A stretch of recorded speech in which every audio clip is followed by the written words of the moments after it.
What are we looking at today? 2019 BMW X6 M Sport.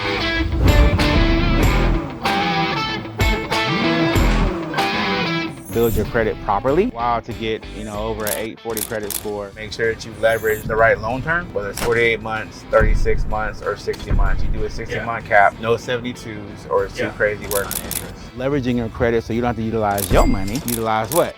Other people's money. How's it going, guys? We're heading over to meet up with the one and only Jay Veal to talk about what he drives, right? He's an educator. He is a military veteran with a perfect credit score, and he has a nice BMW X6, among other things. So we're gonna talk about how he drives the nice whips, how he manages his wealth, and we gotta learn about this perfect credit score. So stay tuned. All right, cool. Let's go say what's up to Jay. Let's do this. What's good, brother? Good, man. How are you? Doing good. Yeah. Yes, sir. Yes, sir. Appreciate you for having us out, brother. Yes, sir. Cool. What we're gonna do is we're gonna get you all mic'd up here, and then we're gonna talk about the Beamer for a quick second. I'm trying to pull up my questions. Sorry, this page is currently unavailable. And we got no signal out here. That's how exclusive the neighborhood is. No signal out here, man.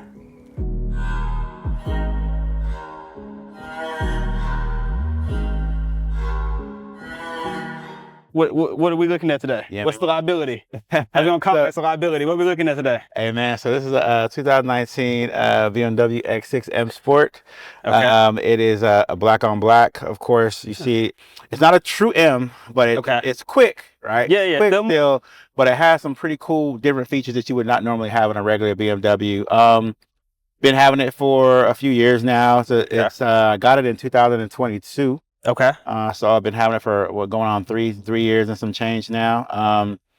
Good car. Okay. Good car. Cool.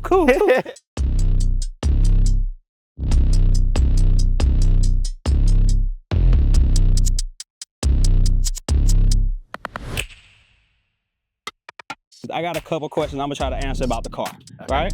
And if I get these questions right, I get to drive it. Okay? Yeah. If I get them wrong, I see you got some spots up here we missed to clean, right?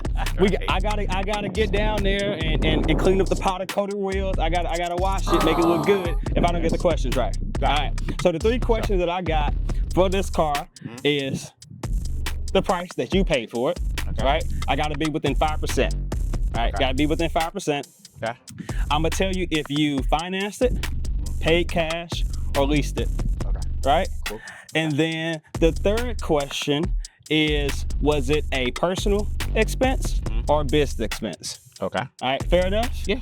Oh, did I even mention, if I get 2 or 3 right, I get to drive. 2 out of 3. Okay, Two out of three, gotcha. I get it right. Cool. If I get 2 wrong, I gotta wash it. All right, so the first one was, is it business or is it personal? 1000% definitely in the business name. I don't know which business, but it's in one of the businesses.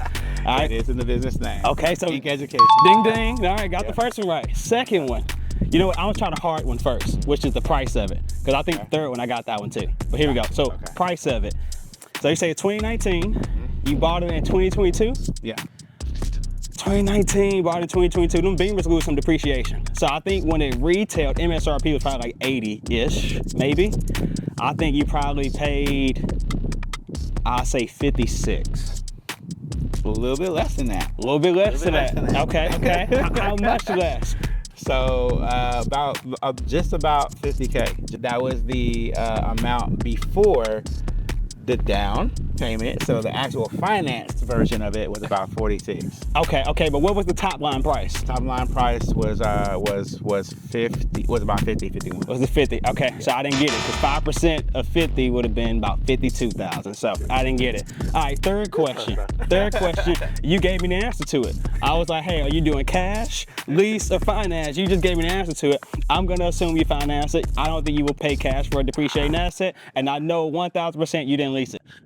Absolutely not. I hate leases. I actually grew up with my parents not wanting to lease cars because of just the way that they're built and how they're structured. Yeah. And you have balloon payments and things like that at the end of the lease. So my mom and dad have brought me up to never lease a car, whether it's in your personal name and or your business name. It's not good to lease. And the only times it's good to lease is if you are one of those people that says, I gotta have a new car every 6 months, or I gotta have a car every 12 months. It's gotta be a brand new Mercedes, BMW, Lexus, you know, whatever it is, or brand new every year. I'm not one of those guys. I like to have new cars, but I don't necessarily have to have the newest thing out there every single time. Cool, cool. Well, you got the keys. Let's see the inside of this thing. Got a couple more questions for you.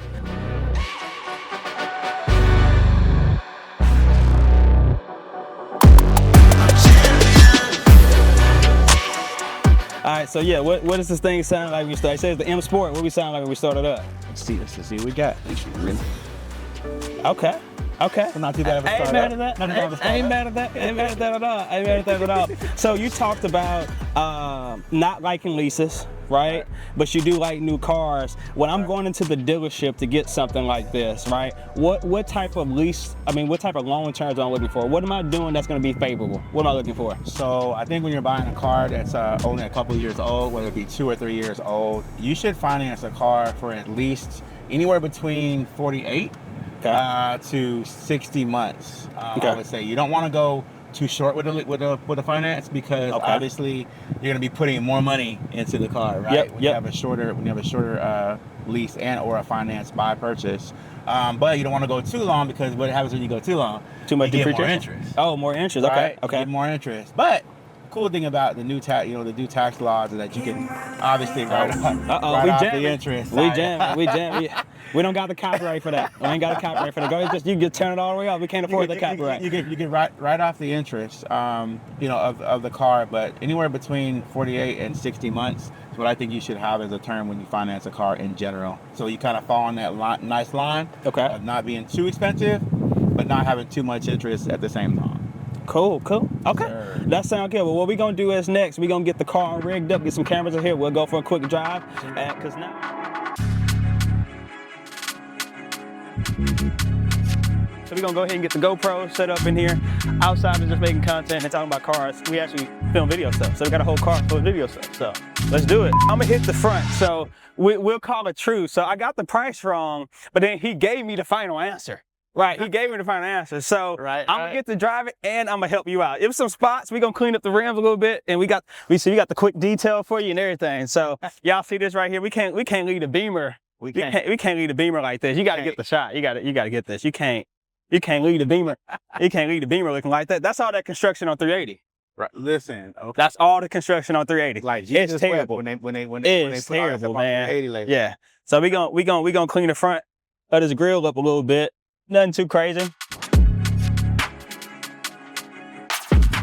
Was there a certain level of financial stability or a certain number in the bank account before you were like, hey, I want to go out there and get that? Because a lot of people go out there and you go to the BMW dealership, they're going to get you in one, regardless of what you make. They're going to make sure you get in one. So, so I know you were Mr. Perfect Credit Score, right? You doing things financially responsible. When were you like, hey, this makes sense. This is within my means to go and get this BMW?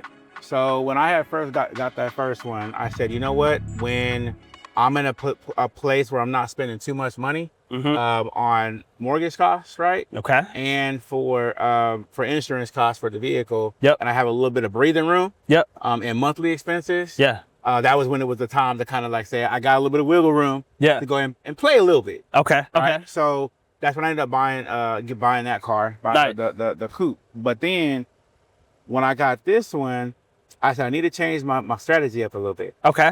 So here's kind of where the interesting thing comes into play. Okay. I took the personal vehicle that I had, the 4-foot IM Sport. Yep. Went to the dealership in Houston. Okay. And traded the personal car in, converted it to a business loan, and got the business car. And got the business car. And pushed this into the organization. That's game. So and you can write off the interest when you put in the organization. You can write off the interest. Write off the interest. Yep. And there's a certain way you can actually write off the car on your taxes as well. And we can kind of get into that too. Yeah, because that one not being write off. So I need to know. I need to know. So the way that it kind of happened was, in a regular personal car purchase, they're going to check your credit. Yep. Right. Yep. Experian, Equifax, TransUnion, one of them three, yep. depending on what bank you go to, right? So with this car, I walked in there. Okay. Went on ahead and did the paperwork, traded it in.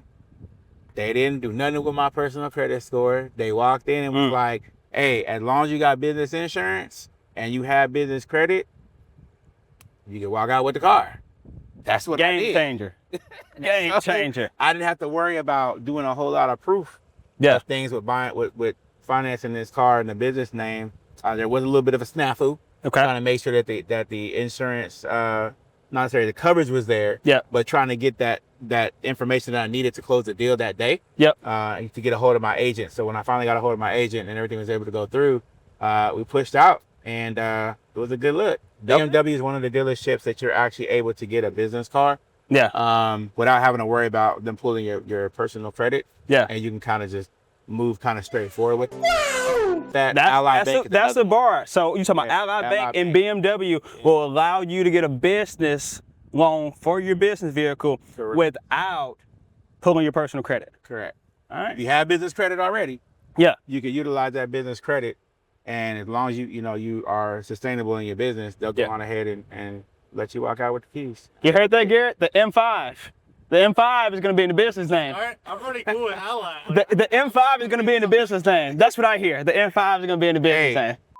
It should be the move if you want to try to save on your taxes. You want to get a little bit of write-off. You want to get a little bit of what they call it, bonus depreciation. Which is at 40%. Off of what you would have already written off for the car, whether you write the whole cost of the car off or a portion of that car. Right. I think the allowable amount to write off a car now is $31,300. So you take that off of what you pay for the car. So for example, in this case, let's say it's $50,000. Right. You subtract $31,300 from that, get whatever residual amount that is, right? And then you take that, multiply that times 40%. That becomes your bonus depreciation, and you can take those two numbers together and write it off. I think this comes out to something like $39,000 or $38,000 and some change that you can actually write off on your taxes. That's the game changer. Yes, sir. Game changer. Oh, he put it in sport mode. Put it in sport mode for I barely ever do. regular mode. I barely ever do it. So what's the difference on the sport mode? Higher RPMs, different steering wheel, what? Yeah, so steering wheel stiffens up, a little bit more torque, right, goes through the engine or whatnot. You get a little bit more power, and it changes up the powertrain a little bit. Nice. So it's cool, a little bit more torque. Yeah. You need the torque. Cool. You speed, you hear it. Yeah. Cool. Well, we good. They ready for us. Let's do it. All right, let's do it. So you talk about you got this in 2022. Yeah. All right. What type of turns were you looking for, and what type of turns you end up getting? What was kind of the game plan for that? So turns that I was actually looking for initially, I was trying to figure out if I wanted somewhere between a 48 and a 60 stretch, maybe to 72, but I didn't want to go that route. You know, so I was like a little bit too long because of the interest. So ended up finalizing on a 60. Okay. At about 6% on the interest rate. At the time, that was the lowest interest rate that they had for used cars. Gotcha. Okay. Of this magnitude, right? Okay. So when I had went with that, my goal now is actually to look and see if I can refi real quick. Okay. Like at a Navy Federal or something like that, where I can see if I can get a lower rate. But the Fed rate is looking a little crazy right now. So yeah. That might not be possible. That makes sense. Yeah, so those are the final terms I kind of ended up with, and then just kind of, we only have about 20, maybe 22,000 left. But I wanted to get, the reason why I did that was because I wanted to be able to build the business credit. Okay. Be able to have a way to write off the interest and the vehicle. Okay. At the end of the day, because if you buy the car obviously out cash, you can't get the interest benefits. Yep. And you lose a couple of different things in the case of that, unless you're in a place where you don't necessarily need the write-offs. It's not necessarily as smart to pay for a car in cash. Are you paying things double a month? Like, what are you doing? There are months that we've actually paid the whole car note. Now, I know that for us, the better way to do it now that we've kind of reached almost 50% off of the loan is to start going ahead and paying it double. So every 2 weeks, we're going to start doing half of the payment up front in the first 2 weeks of the month. And then when that last 2 weeks hit, we're going to go on ahead and do that last half of the payment, so we can start breaking down the interest and making it a cheaper run for us at the end of the day to pay off the car. We're going to do that for the next, I want to say next year. But at that point, I think we'll probably just pay the rest off cash and just close out the loan. Because there's some things that I'm working on in the company in ed tech that I believe that we're going to be able to get some cushion, if you will, where we're going to be able to do more things. And so after about a year, I think we're going to go ahead and just cash it out and be done with it. We'll still get the benefit of the write-off. Diamonds in my teeth, I got a lot of shine. Running up the number, that's a lot of. So what do you advise for someone like myself to go out there and be able to fiscally responsibly get a BMW, get a Benz, get something that's gonna be, a top tier used car? I say that first of all, to make sure that you get a vehicle. If you're gonna get a BMW or a luxury car in general, it's gonna be best to get a car that's 2 years to 3 years old max. I wouldn't suggest getting anything over 4 years old, because if the car is under any kind of warranty, the warranty is going to run out normally in about 48 months, and then you're going to not be able to have a cushion and a reprieve on your maintenance costs for the car, right? So 2 to 4 years old max, really 2 to 3 years old if you can do it. And then when you have that timeline set, then you're going to want to look at, okay, maximum, do I want to pay about $50,000? All right. Okay. Maximum $50,000 is going to run you at around 6%. It's going to run you about $750, right? And some change for your car note. You want to have a payment that's around $500. You're going to need to either put more money down on the vehicle. If you have enough cash saved up to do it, you want to put more money into the vehicle on the down payment, or you just want to get a longer term. Now, mind you, people that are listening to this, it's not always a bad thing to have a longer term if you have a financial situation that allows you to pay the loan off quicker and you don't have any prepayment penalties. Gotcha. Right? So those are always good things to have as well. If it stretches you to pay 48 months or less, you do a 60 month, you stretch it, you do a 72. After about 2 years, you break it down to refinance it at a 48 or 36. At the end of the day, it's a car. It's a depreciating asset. It's a liability. Right. Even with the tax implication, depreciation implications, but do you think there's a such thing as a smart liability, or is it all just a liability?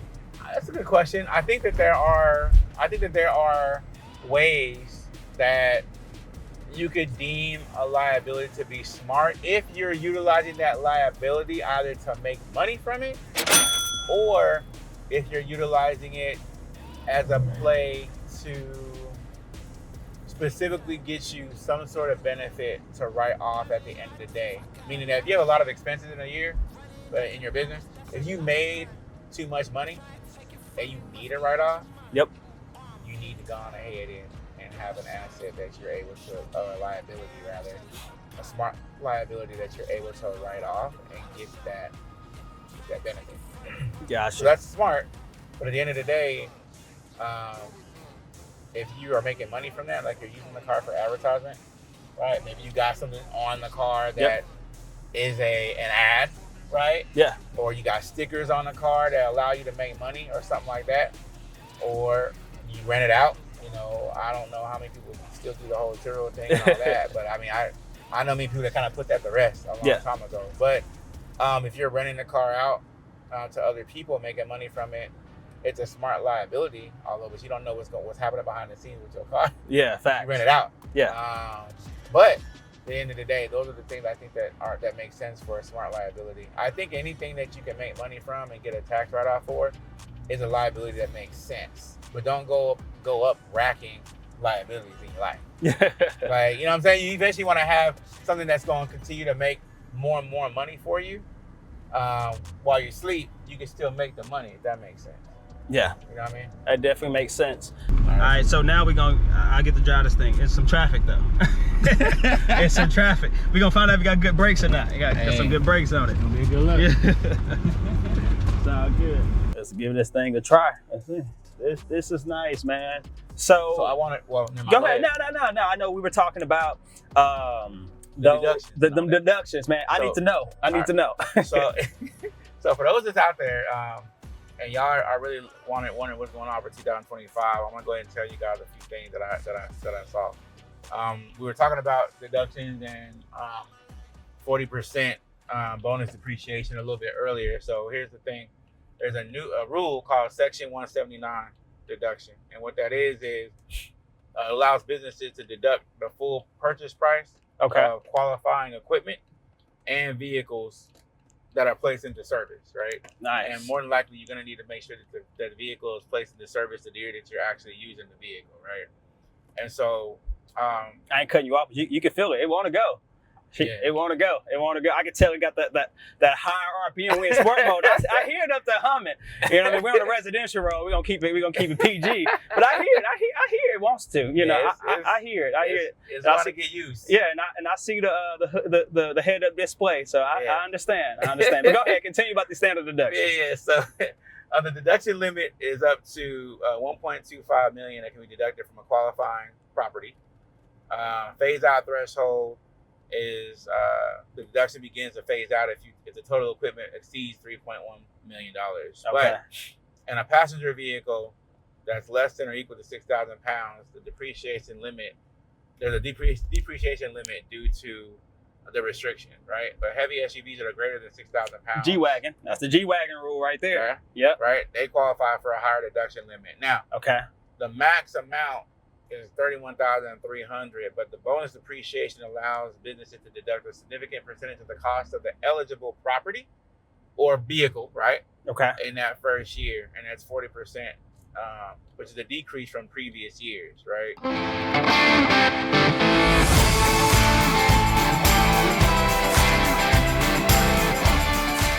Let me ask you this. So for me personally, I hate having debt, right? And so for me, I'm paying double every month, every 2 weeks. I'm paying what the car note is every 2 weeks, right? It's basically double a month. Any thoughts on that? Is that wise financially? It's like, nah, let that note sit. Don't even worry about trying to pay it off soon. What's your thoughts? I think before we even get to that piece, I'm gonna get to that, but I think one thing to note: when you're going to a dealership and have a deal, you want to know what the value of that car is that you're buying. If it's a used car straight up out the gate, even a new car. Yep. You go into the dealership, but you research before you get there. Go to kvp.com, Kelly Blue Book. If it's a used car, really, or a new car, but preferably a used car, a couple of years old, you go look up the value of the car in the trade-in value slot, and then you go look at what the value of the car is in private party value. Which is if somebody, John Doe, was selling a car by himself, how much is he offering that car for? You take that value and the trade-in value, you add them up, divide by 2 as an average, and that should be the amount that you offer the dealership that you're going to pay for that vehicle when you walk in, give or take $500 to $1,000. Now, once you have that done and you have that number in your hand, then you go in there and you start to look at, okay, well, what interest rate are they going to be offering me? Now, one thing that people don't normally know is the interest rate they offer you, they don't tell you this, but the interest rate they offer you is normally about 1% higher than what it's supposed to be, because the dealership wants to make money off the interest rate. They got to make a cut. So let's say they offer you 5.6. It really was 4.6. But they had to get that. They had to get they 1% in. So they offered you 5.6% on that interest rate, which is kind of sucky. So you want to negotiate. It's all about the art of negotiation. You want to be able to negotiate your rate down to a place where it's comfortable for you, but also good enough to where the dealership kind of loses a little bit. You gotta make them. You gotta make them feel it. Yeah, and they gotta fight for your deal, basically, at the end of the day. And if you kind of wiggle around and negotiate a little bit too low, sometimes they'll kind of be like, you know what? Let me go on ahead and do it. We're just gonna go ahead and do the deal. Gonna sell the car because they need to sell the car. It's losing money on their lot. That's what I'm saying. So at the end of the day, that is kind of how you need to negotiate that. Now, once you get your interest rate negotiated and the payment that you kind of want, and really you kind of wiggle around with that too because it's based on your terms. I wouldn't go into a car dealership saying, I want a $500 payment. I want a $350 payment. No, don't do that. Because they're going to get it. They're going to get you one, but the terms are not going to be what you need. You need to walk in there saying, well, how many months you trying to get your loan for? Not payment you're looking for. Different story. So once you have that down, $5,000, come in with $5,000 if needed for the down payment. Maximum of 60 months on the loan. If you have an extenuating circumstance, you do 72 up front Then after about a year or two, you refinance it and change your terms up.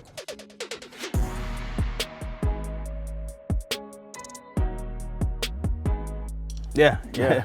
Cool. So we talked about everything with the X6. So we got an educator. We got Mr.